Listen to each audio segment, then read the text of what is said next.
तेरे ख्वाब ते ख्याल रंदे मेरे नाल नाल, तेरे ख्वाब ते ख्याल रंदे मेरे नाल नाल, पाया नहीं फेरा कदी पुछया नहीं मेरा हाल। अस्सलाम वालेकुम viewers, film artist Shahbaz Akmal एक और नए व्लॉग के साथ आपकी खिदमत में हाजिर है।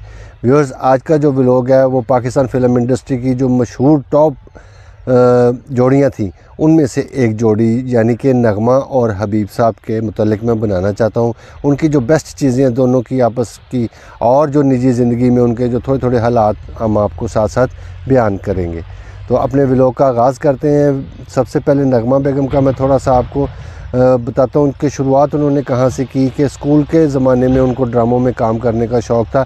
जो स्कूल में जो बच्चे ड्रामे करते हैं, जो फंक्शंस होते हैं, उनमें वो ड्रामा एक्ट करने में बड़ी खुशी उनको महसूस होती थी। ये उनकी अपने ज़ुबान से कही गई सारी दास्तान है जो मैं आपके खिदमत में पेश कर रहा हूँ।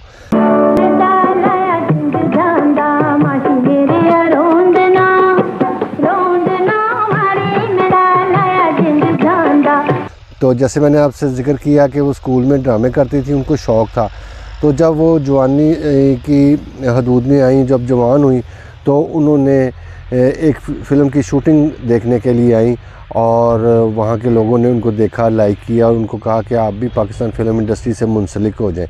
तो लिहाजा उनको जो पहली फ़िल्म मिली वो चौधरी फ़िल्म थी जो अकमल खान साहब के साथ उनको दी गई, और उसकी वो बेहतरीन फ़िल्म थी, कामयाब फ़िल्म थी। उसके बाद उनको दो ऐसी फ़िल्में मिली जिनसे उनका जो बूम पीरियड है वो शुरू हुआ, जिसमें से एक फ़िल्म का नाम था एक परदेसी एक मुटियार। उसमें इनको कास्ट किया गया और वो बड़ी कामयाब फ़िल्म रही, उससे इनको बड़ी शोहरत मिली। उसके बाद हाथ जोड़ी जो थी एक फ़िल्म, वो बहुत सुपरहिट फ़िल्म थी और आज भी लोग उसको याद करते हैं, बड़ी चर्चा होती है उसकी फ़िल्म की। बड़ी बेहतरीन वो मूवी थी, उसमें भी इनको कास्ट किया गया और वो इतनी सुपर डुपर हिट हुई कि उससे इनको सफ़े अव्वल की हीरोइन में हम शुमार करने लग गए उस दौर में, और पाकिस्तानी फ़िल्म इंडस्ट्री की क्वीन का ख़िताब भी इनको मिला।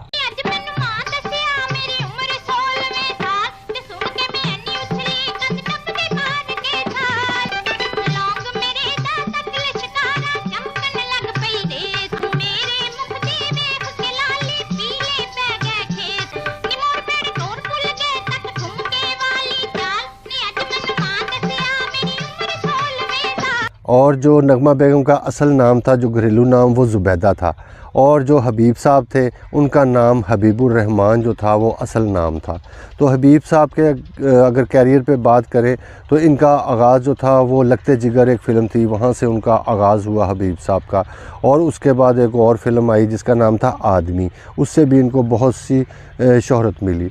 और नगमा हबीब की जो इकट्ठी फ़िल्में हैं वो उसमें हार गया इंसान 1975 में रिलीज़ हुई। उसके बाद बाबल दा वेड़ा जो थी वो बड़ी नामवर फ़िल्म थी, वो भी 1968 में जो रिलीज़ हुई और बहुत वो कामयाब रही। दुनिया पैसे दी 1971 में इन दोनों की जो वो रिलीज़ हुई। उसके बाद लंगोटिया एक फ़िल्म आई 1969 में, तो वो भी उनकी जो आपस में मतलब समझ लें कि दोनों इस फ़िल्म में मौजूद थे और ये राइज़ करते रहे पाकिस्तान फ़िल्म इंडस्ट्री पे। इन्होंने बहुत अरसा राज किया और इनका इतना नाम हुआ कि बच्चे बच्चे की ज़ुबान पर नगमा और हबीब की जोड़ी का जिक्र था।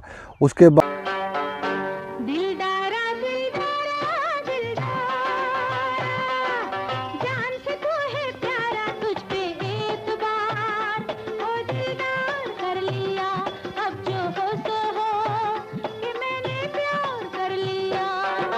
और 1967 में मेरा वीर फ़िल्म आई, उसमें जो नगमा बेगम पे गाना पिक्चराइज़ हुआ और उनके ख्यालों में हबीब साहब भी आ रहे हैं और गाना बड़ा प्यारा था, सैड सॉन्ग था।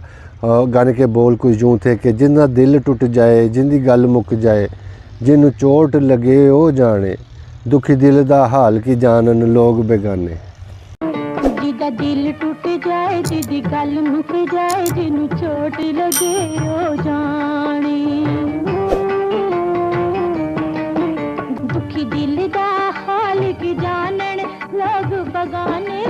बाद अत खुदा दा फैर एक फ़िल्म थी जो 1970 में रिलीज़ हुई।